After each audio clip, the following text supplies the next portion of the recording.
Well, good evening, everyone. Welcome to the Aquarium of the Pacific. My name is Sandy Troutwine, and I'm the Vice President of Husbandry here at the Aquarium. Before we get started, I would just like to ask everyone to please turn off or silence their cell phones and mobile devices, and please refrain from texting during the presentation. Thank you for your cooperation. First, I would like to say thank you to our lecture sponsors, the Gazette newspapers and Courtyard Marriott. Tonight, I am pleased to welcome one of our finest husbandry members, Miss Katie Finch. She is an aquarium mammalogist who will be discussing her work in conservation with piping plovers in the Great Lakes region. Katie has spent part of her bird and mammal team career here at the aquarium since 2015. She previously worked as a researcher, trainer at the Pinniped Cognition and Sensory Systems Lab in Santa Cruz, where she trained Arctic seals and California sea lions to be active participants in sensory hearing tests. Katie also attended the University of California in Santa Cruz, where she studied ecology and evolutionary biology. And it was during this time that she first gained experience and a passion for working with birds in the field context. It is my pleasure to welcome Miss Katie Finch. Katie?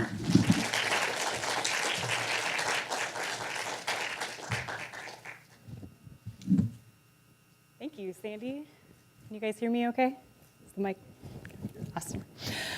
Thank you guys so much for having me. Thank you for the introduction, Sandy. Like she said, my name is Katie. I have been here on the husbandry team at the Aquarium of the Pacific for now about 4 years.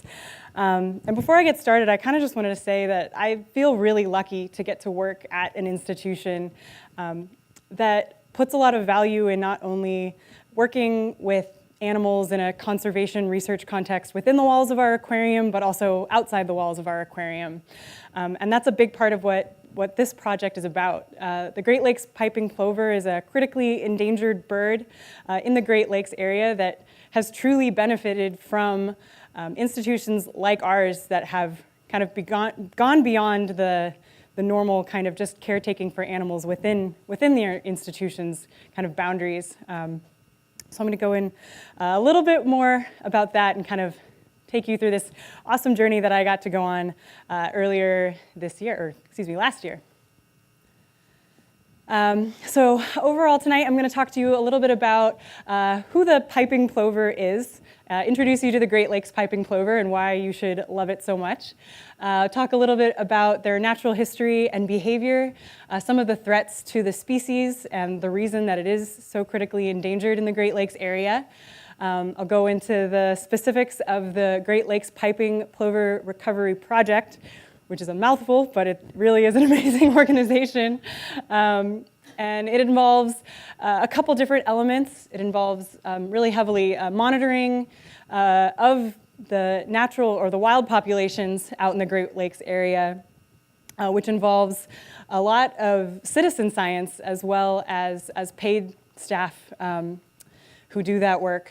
And then the part that the aquarium has really played a big role in is the rehabilitation, the chick rearing, and release of those rehabilitated chicks into their natural habitat. I'll talk a little bit about the successes of the project, why we care in the first place, why this little kind of small sand-colored bird that looks like a lot of other little sand-colored birds matters, and then the importance of the collaboration of all these different institutions and how that has played a role in the revival of this species. So this is the star of our show. This is the piping plover. It looks, like I said, looks a lot like a lot of other plover species, a lot of shorebird species. Probably the easiest way to tell it apart from a lot of other bird species is he has this cute little unibrow right here between his two eyes. They also have this big kind of bold black band. And this is actually their breeding plumage, so the colors of their feathers will change a little bit throughout the year. But those are kind of the primary ways to tell them apart from a lot of the other shorebirds that do look pretty similar. They also have these very orange legs. as you can kind of see there. But some of the other birds that people sometimes get them confused with include killdeer, which we see a lot around here, semi-palmated plover, the snowy plover, which is kind of the other endangered West Coast counterpart to the piping plover. And then this is a sanderling, which kind of looks a lot like what the piping plover looks like during its winter plumage. Now, when we're talking about the piping plovers, in this project, we were working primarily with the Great Lakes population of the piping plovers, but there are actually 3 distinct populations of these birds. This yellow part shows you where the northern Great Plains population exists. Over on the East Coast, we have the Atlantic Coast population, and then we have just the little Great Lakes population here. So there's 3 distinct populations. The Great Lakes population is the one that is in by far the most trouble. The other 2 populations are also considered threatened, but the Great Lakes population has never been a huge population of birds, and it's the one that has kind of fallen into some trouble in the last century or so. As far as their life history, like I said, they're a migrating bird. They migrate from September through April. And if you can see down here, this is where the birds will all head in the winter months to the Caribbean, Mexico, Florida kind of area. Yeah, and when they fly back to their nesting areas, the males will start displaying in early April. Males will display 4 territories as well as to attract mates. They'll actually fly around a desired territory. They have a distinct wing beat. They'll also be calling a lot. And they'll try to attract a female as well as kind of claim a territory. The males are also the ones that will construct their nests. And their nests are very elaborate structures. I'll show you a picture of one. Just kidding. This is what a piping plover nest looks like. And this is kind of part of the problem for the piping plover. But this is actually, if you know very much about shorebirds, this is actually pretty common in a lot of species of shorebirds. This little nest is called a scrape. It's literally just a little indentation in the sand. The plovers will pretty much always lay 4 eggs in that little kind of formation, just like you see there. And because it's so exposed, both parents are really required for nest defense and for incubation of the eggs. So they'll pretty much kind of just trade off always having one parent sitting on the eggs while the other one will go around hunting for food. Like I said, there's always 4 eggs. But one really interesting thing about this species and about the chicks when they hatch is they're incredibly precocial. So like a lot of other shorebirds, once they hatch, they're pretty much ready to go. Within about 24 hours, they're actually running around hunting on their own.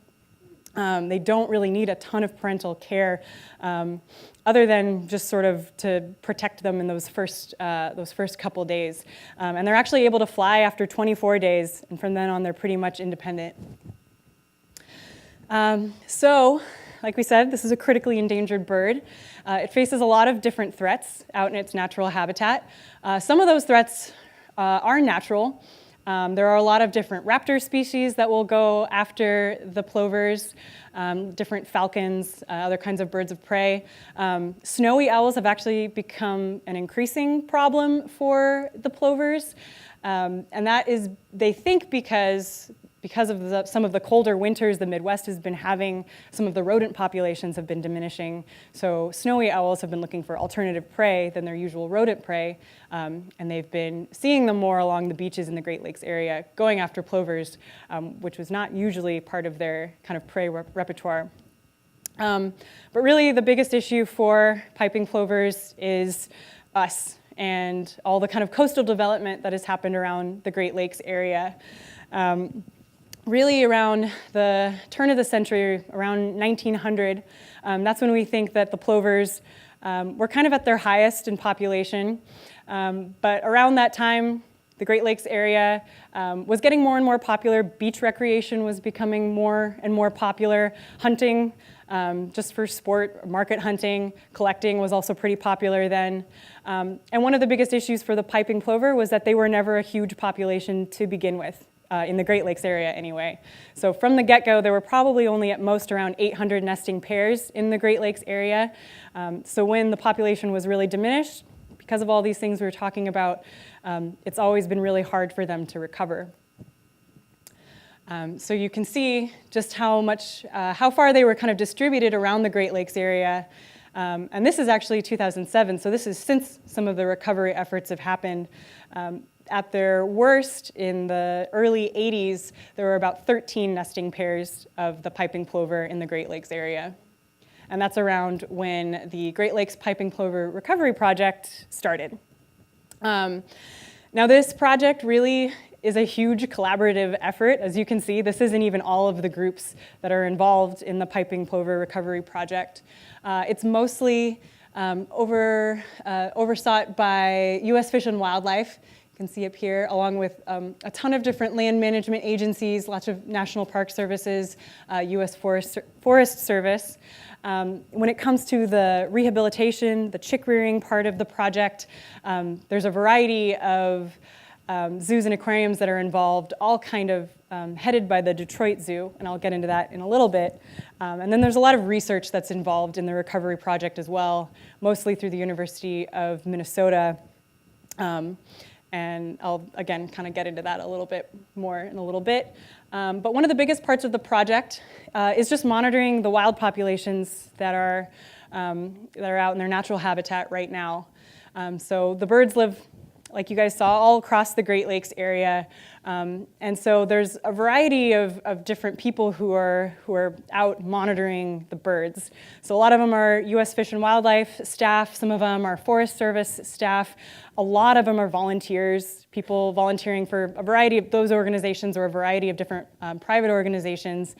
But the kind of point of all that is to just monitor the populations and also to help protect the areas where the birds are nesting. So being able to fence off a lot of areas around the Great Lakes during the breeding season so that the birds are able to more likely successfully raise chicks, and also raise awareness to people around the Great Lakes area, people around those beaches. A huge part of that is the banding program as part of this.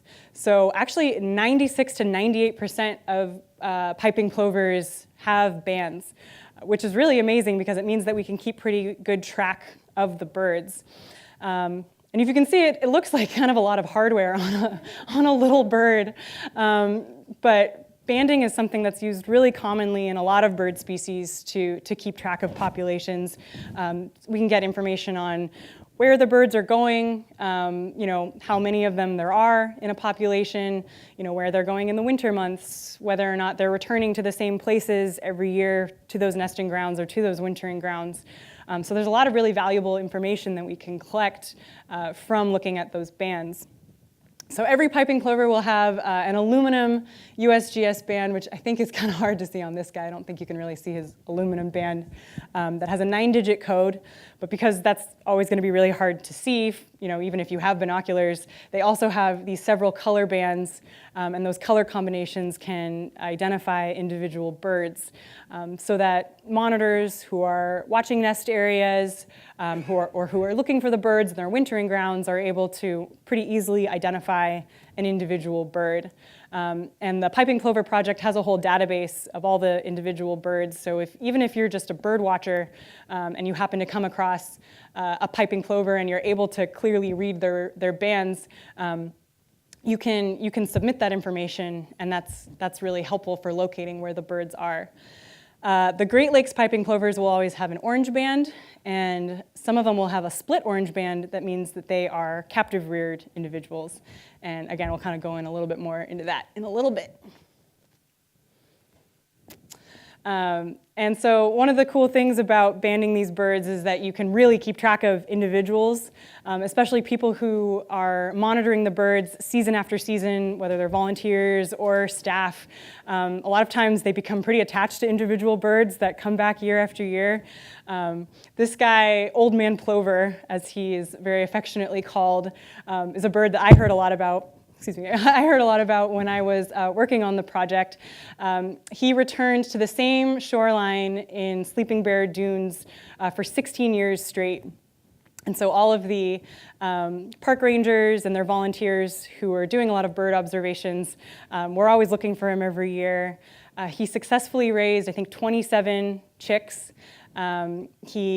I think they did the math, and collectively he flew about 27,000 miles in the course of those 16 years, migrating back and forth from his nesting grounds to his wintering grounds.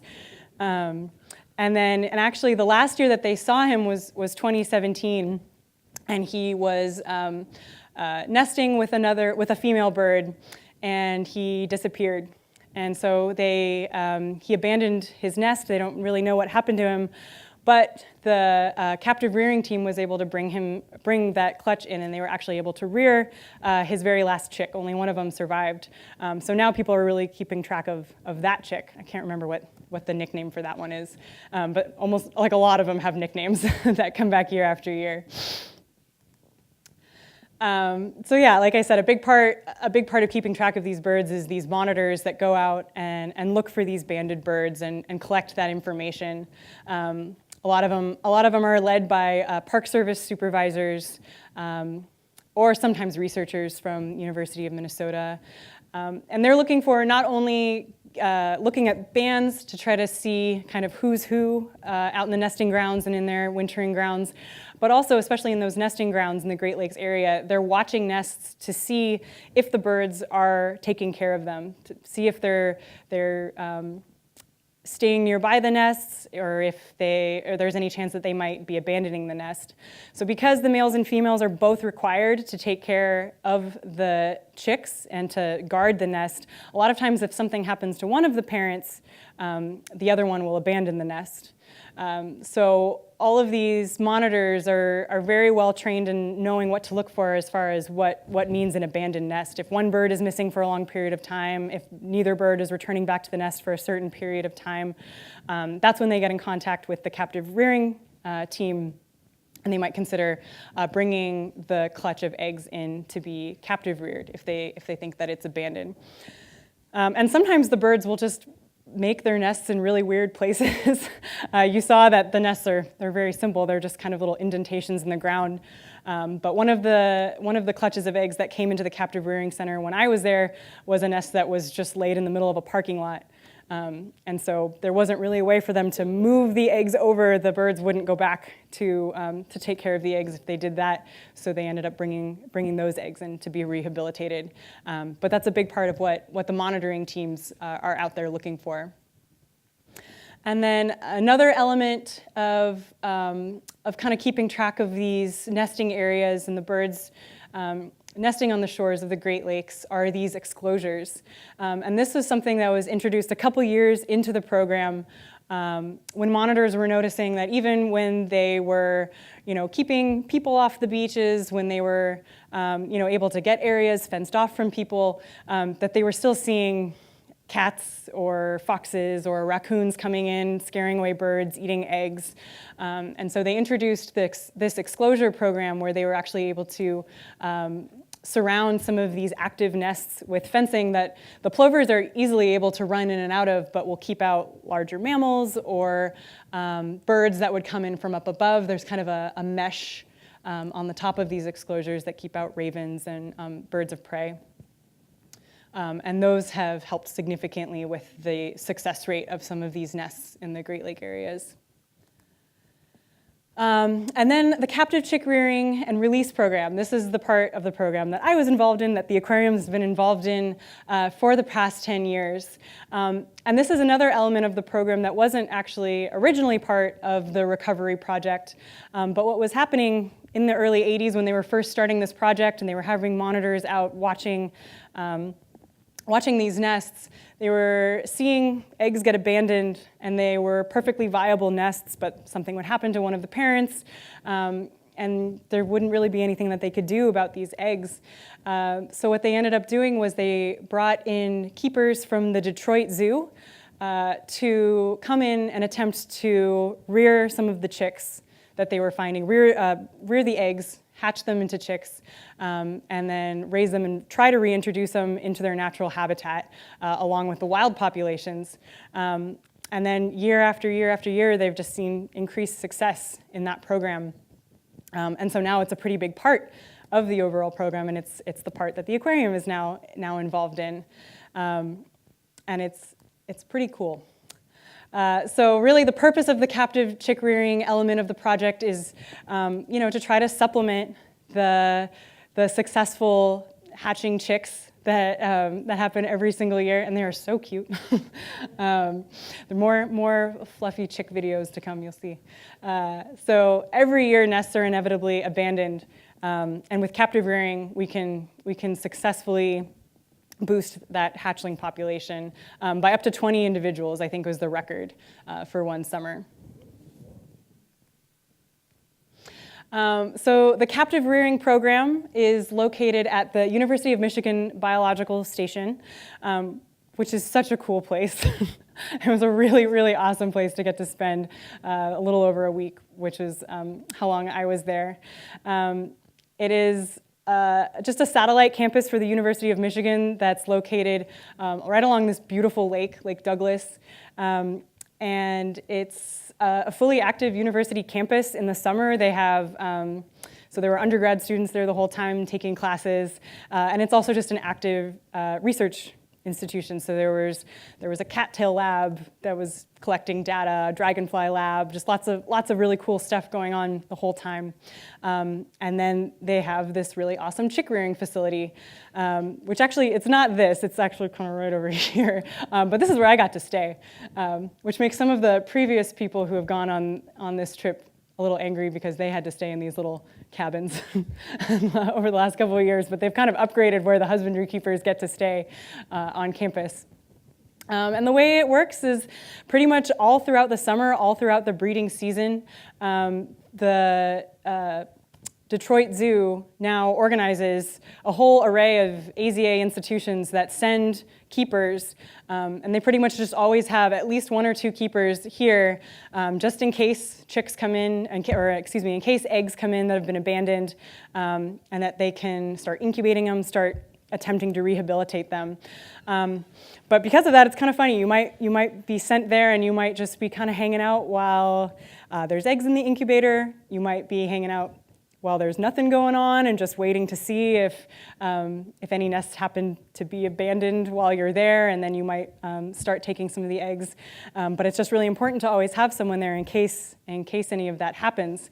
I was really lucky in the time I was there that there were several eggs in the incubators when I was there to start monitoring, and then about halfway through my time there, about 10 of the eggs all hatched at once. So the one other keeper who was there with me, Jessica from the Denver Zoo, and I ended up going from it being a not so busy first couple of days to a very, very busy next couple of days while we were there. But the whole process of the chick rearing starts with incubation. Once the eggs have hatched, they go into another sort of incubator called a hatcher, where they'll ultimately hatch out. From there, they go into a brood box, which is just a small kind of heated area for the birds to start out in. They graduate to a little sandbox that starts to look a little bit more like what their natural environment is going to look like when they are released. Then they move to a larger sandbox. Eventually, they have access to an outdoor area, and then they move into a lake pen where they have a little bit of access to water, just to get them ready for what life is going to be like out in their natural habitat when they're released. So, like I said, a lot of what I was doing when I was first there was just taking care of all the eggs that were in the incubators. So I think we had 4 clutches of eggs that had been brought in from various places around the Great Lakes area while I was there. And a big part of what we were doing every day was just checking up on them. We would candle the eggs. So depending on how far along each of the eggs were, we might be checking for signs of development. We might be checking for movement.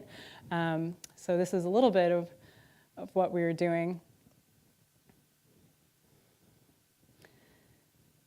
So that's an egg candler, and you just hold the egg right up, and you're able to see. It's a little bit hard to see in this video, but with this one, we were just checking for a little bit of movement, and then you're taking copious notes on all of these eggs, what you're seeing every single day, and just keeping track of the development of each one.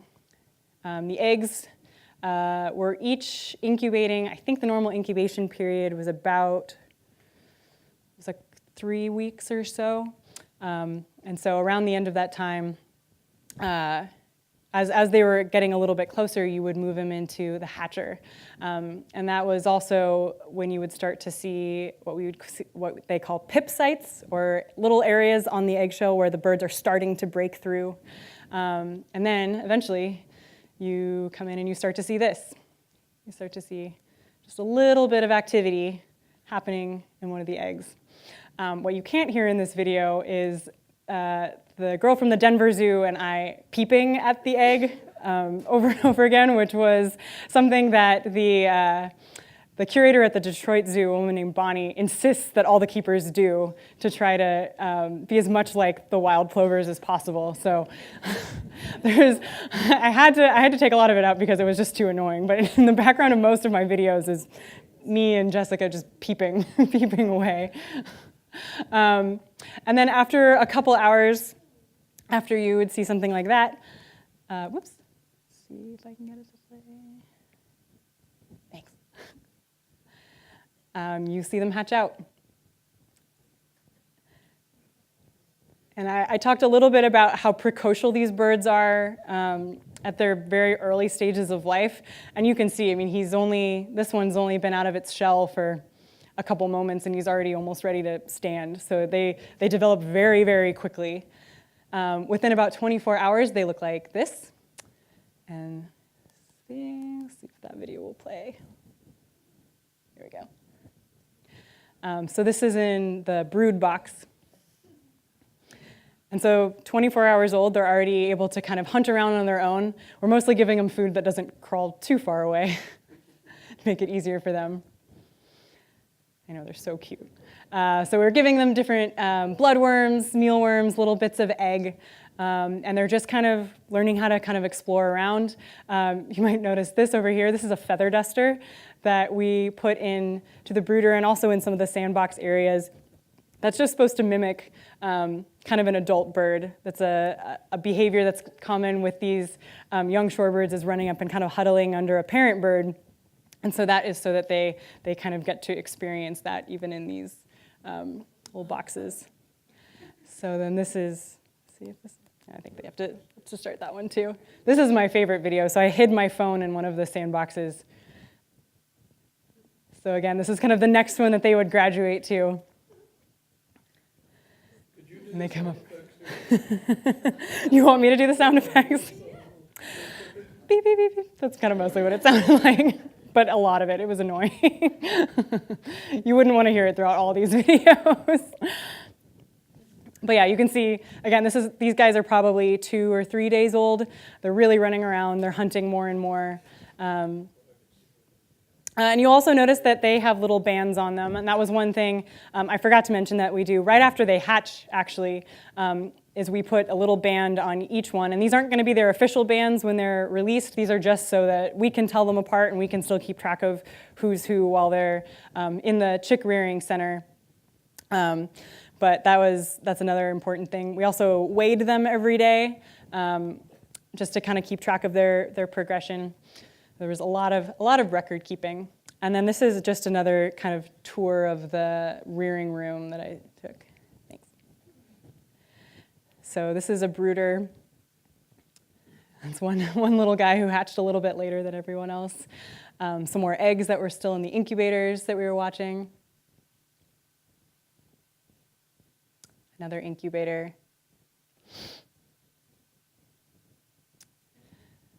And then, I think we had them around like the high 90s. They were pretty warm. This is a little actually like ICU unit that we had for a couple birds that we were trying to keep an extra eye on.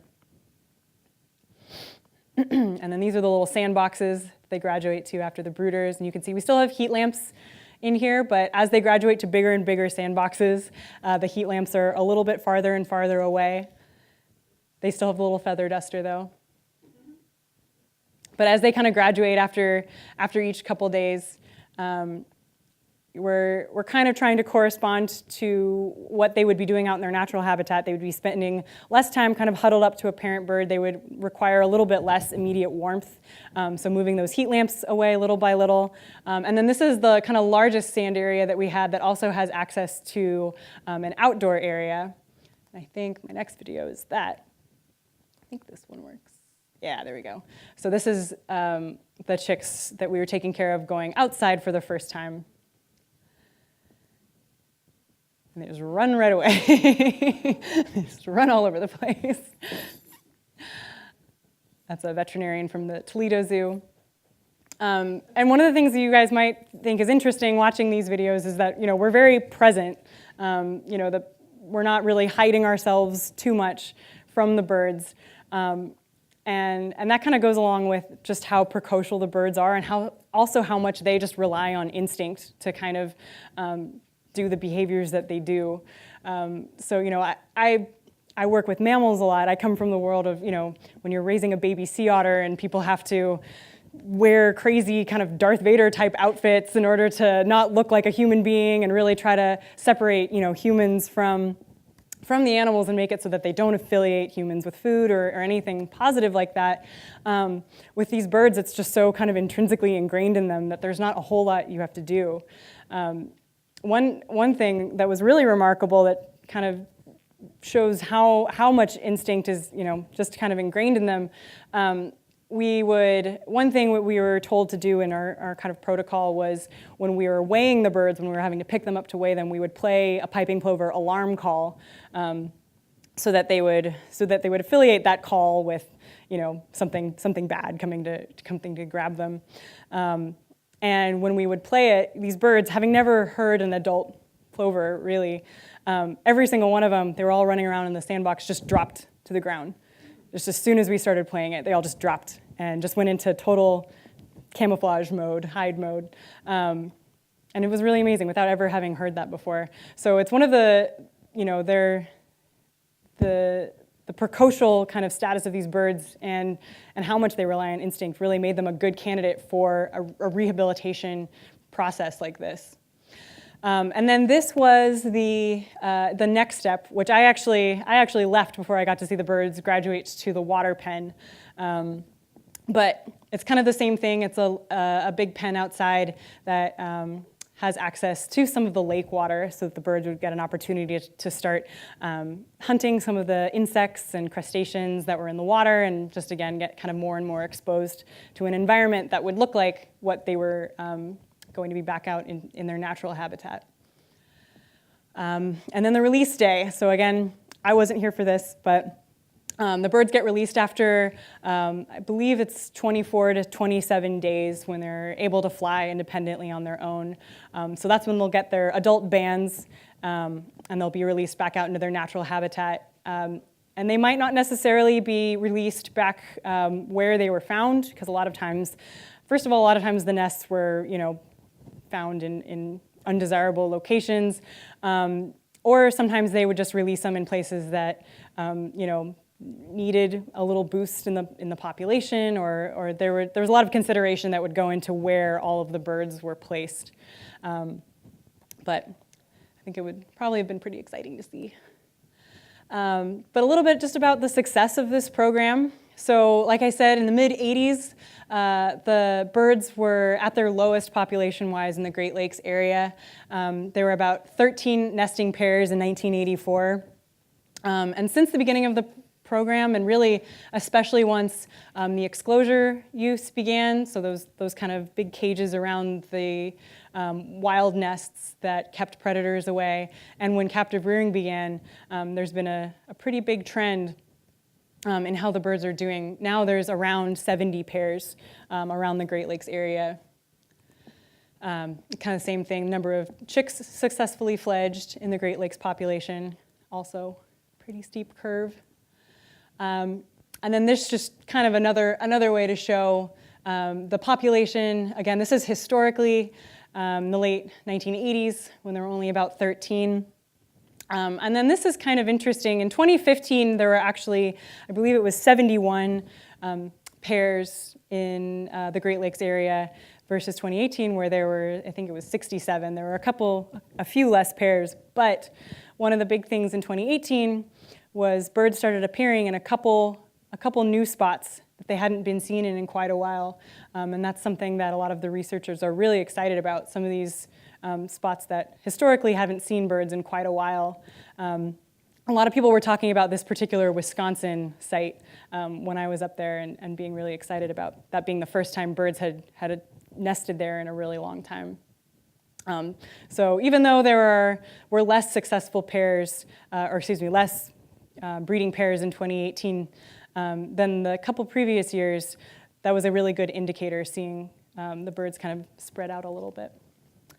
And then some of the research that we have been able to garner from looking at the birds with their bands and being able to follow them, we've learned that very little interbreeding happens between the three populations of piping plovers, even though they intermix during the non-breeding season quite a bit. There's very high site fidelity, both on the breeding and winter grounds, so the birds return back to the same sites quite often. Approximately 37% of chicks that fledge survive their first year. So between the breeding grounds and their wintering grounds is about 2,000 miles. It's about 2,000 miles round trip that they have to make every single year. So a lot happens to those chicks in between that period, during that migratory period. The oldest Great Lake piping plover on record is 16, and that was Old Man Plover that I talked about in the beginning. The plovers don't necessarily return to their hatch site for breeding. The piping plovers are more tied to a territory than a particular mate. So often a bird that has successfully raised a clutch of eggs in a particular site will return to that site year after year, but not necessarily match up with the same mate. The current migration speed record is less than 45.5 hours, which is pretty incredible for these little tiny birds. And the more years a female nests at a given site, the better she is at raising her offspring, the more likely she is to be successful. And why do we care? Why do we care about these little birds? There's a lot of reasons. I think partially just because it's our responsibility that they're kind of in the predicament that they are. As far as why they're important, though, they are indicators of a healthy coastal ecosystem because they require, these really pristine sandy beaches along the Great Lakes area. That makes them, a lot of piping plovers is a good indicator that you have a really healthy coastal lake ecosystem. Success with this species can mean success for other similar species.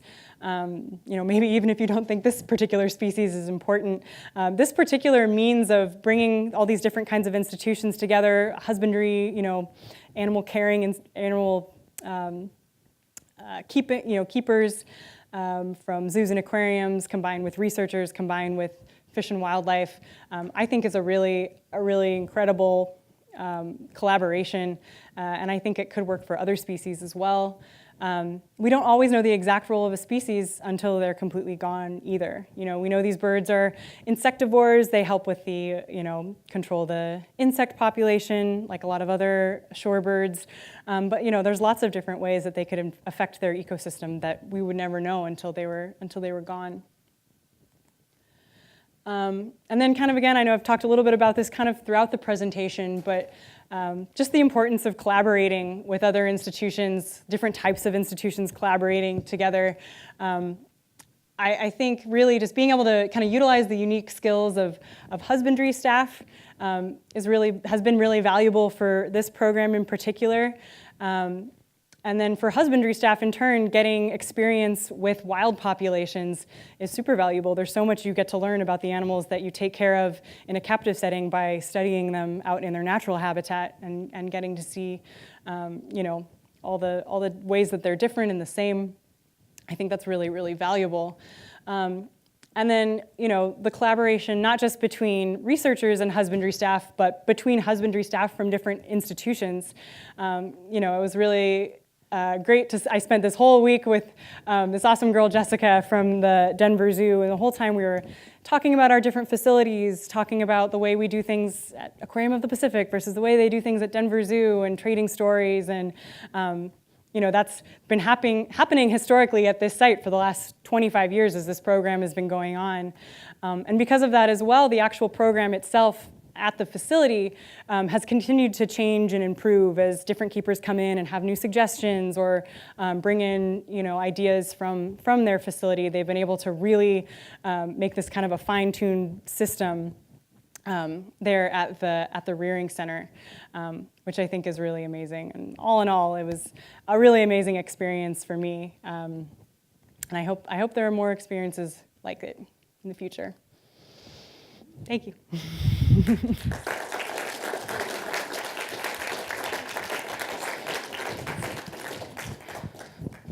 Okay, thank you, Katie. We now have some time for questions. So who has a question? Jerry? Yes. So you may have said this before I got here, but what else made them a good candidate for the rehabilitation program besides them being kind of relying on instinct? Yeah, I think, I think really the reason that they were picked to be a rehabilitation species was just because we were seeing so many abandoned nests. That was, it kind of started out of just trying to figure out if there was a way that they could resolve that, and they happened to. I'm not sure who exactly was the connection, but someone had a connection to the Detroit Zoo, and they were able to bring in those zookeepers, and I think just kind of see if it worked. The birds themselves, I think, being so precocial, are a relatively easy bird to rehabilitate and release. And in general, the birds themselves, I think, they're pretty hardy birds other than their nesting habits, which is kind of the biggest challenge. But really, I mean, the fact that there's only really the nesting part of their life that needs to be worried about, I think makes them a good candidate to start. And I think really the birds haven't really had an opportunity, we haven't really had an opportunity to see how the plovers do once they've really hit kind of a more stable population. And I don't really know what the magic number is for that. I'm sure someone, probably at the University of Massachusetts or something, has an idea of what would make the birds a stable population. But I think, since the early 1900s, they've been so underpopulated that it's been hard for them to kind of come back and to really see whether they can survive on their own. Okay. I enjoyed your presentation immensely. I had two things. You mentioned there's 4 eggs, and that's guaranteed 4 eggs, but is there a guarantee of the percentage of the sex, male or female? And I had another question asked after that. Is another one more so? I know that there's a current study going on at the University of Massachusetts about sex ratio and what the percentages of males versus females, but I'm not sure. Yeah, right now. The other thing had to do with the 36% that don't survive. And I was wondering, is there any research or studies being done to find out what can be done to reduce that? And is it more so females or males that are surviving? Have you moved forward to get that percentage higher? And who's trying to help out with that? Thank you. Those are really good questions, and I'm not sure I know the answer to any of it. But if the Piping Plover Recovery Program website is really great and has a lot of listings of the current research being done, mostly again by the University of Minnesota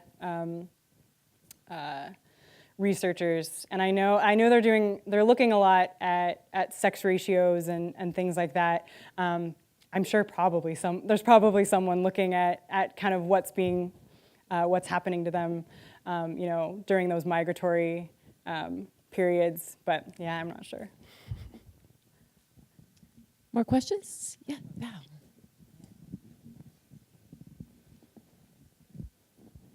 I have to ask this dumb question. It's called a piping plover. So does that refer to their call or something else? Yeah, it refers to the piping noises that they're going. You make me do it, Bob.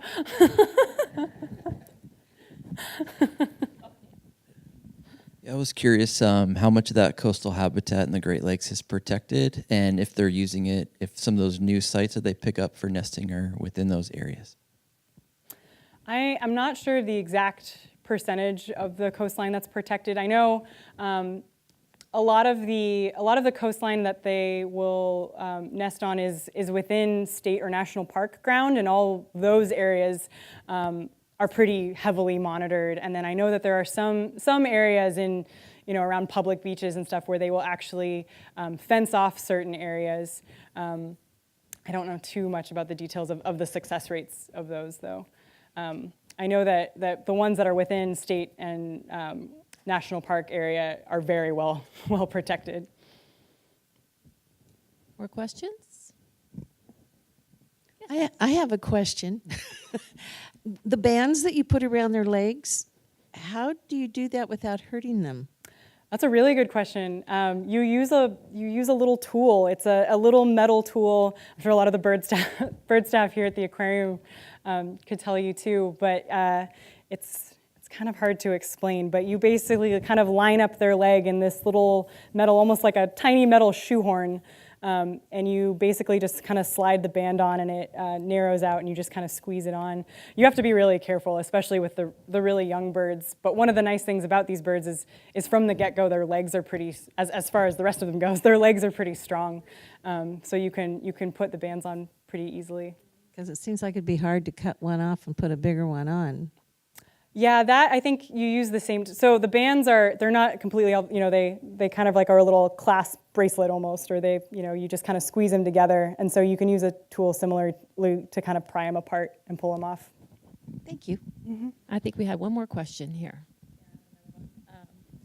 So you said there's not like a magic number for it, but at what point, if any, can you kind of stop the program, or is it gonna help them in the long term if the habitat were to stay stable?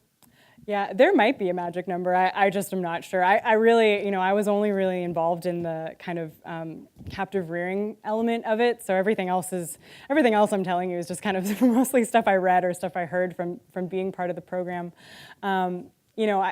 I'm sure there is some magic number where they think the population is stable enough, because it's not sustainable to captive rear them forever and to put exclosures around them forever. But I think the idea is to get them at a stable enough population where we feel like they have a fighting chance on their own, because their population has been so diminished for so long because of human activity.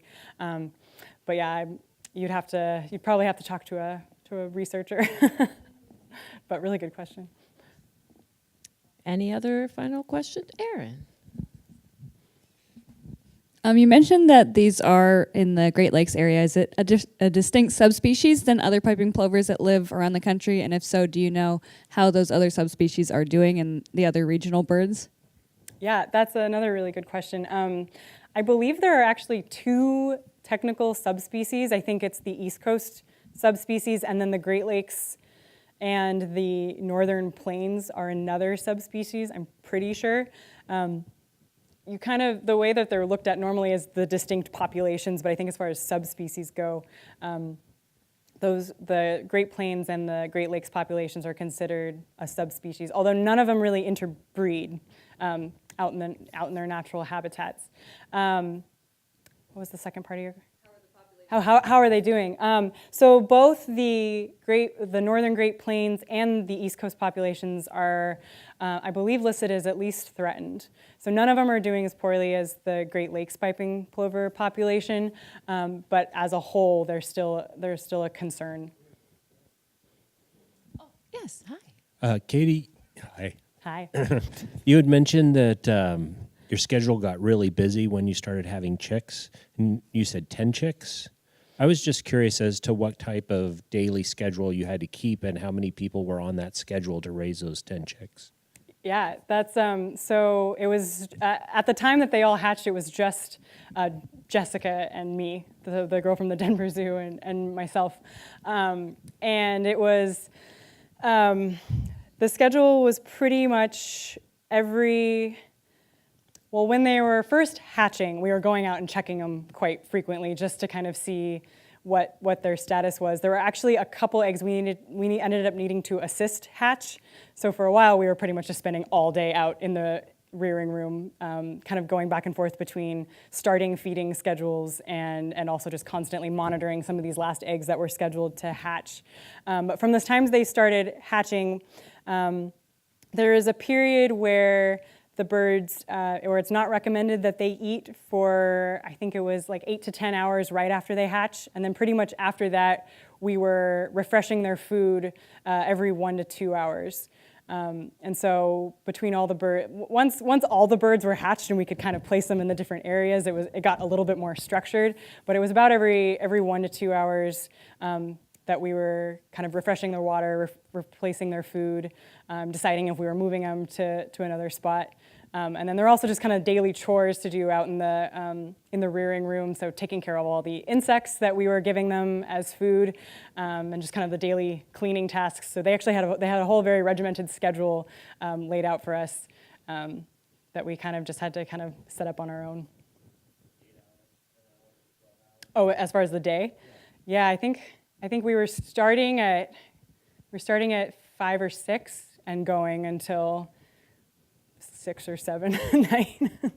Yeah, and Katie maybe mentioned about the storm. Yeah, so I was telling Sandy at dinner about, I think 2 days into the chicks hatching, there was a crazy thunderstorm at night. It was my first Midwestern thunderstorm.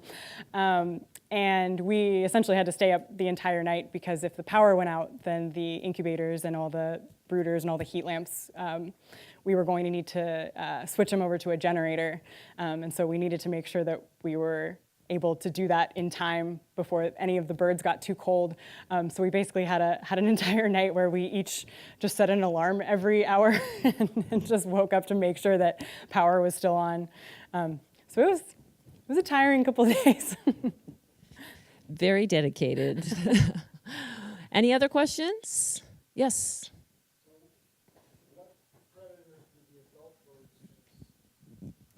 What other predators that they face? The adult birds. Yeah, so similar to, or so not similar, but mostly raptors. A lot of times, I mentioned it in the beginning, but snowy owls have been a bigger and bigger problem for the adults because of rodent populations not doing as well in the Midwest, I guess, like especially in the last couple of years as it's been colder. They've been seeing a lot more snowy owls coming in and picking off parents. And it's one of the reasons there were 2 different clutches of eggs that came into the station while I was there because at least one parent, they had rangers or monitors had seen a snowy owl pick off one of the parents. But other raptors, I'm sure other probably mammals as well. Yeah, Frank. Here, I can get. So when the one parent, if it was picked off or maybe abandoned the nest, and then the second parent maybe was still around, did they ultimately abandon just because the parents physically couldn't sustain themselves? Is that why they would leave? Yeah, usually, I don't know the exact reasoning, but usually it was pretty common once one bird disappeared that the other one would pretty shortly after disappear. That was something that they would see quite a bit. Thank you. Okay, well, thank you very much, Katie. Wonderful presentation. Your passion for conservation and for the great things you do here definitely shows through. Thank you for that. And I think the Piping Plover Project is obviously a great example of how zoos and aquariums are continuing to assist in the recovery of endangered species. So we're very proud of this project, and thank you, Katie. It was a wonderful presentation. So that's the end of tonight's presentation, but join us next Wednesday, February 13th, for our next lecture. We're going to have James Gasaldi here. He is going to be sharing current trends and approaches in animal care and welfare for zoos and aquariums. So that should be an intriguing presentation. Please join us next Wednesday, February 13th. Thank you all so much. Have a good evening.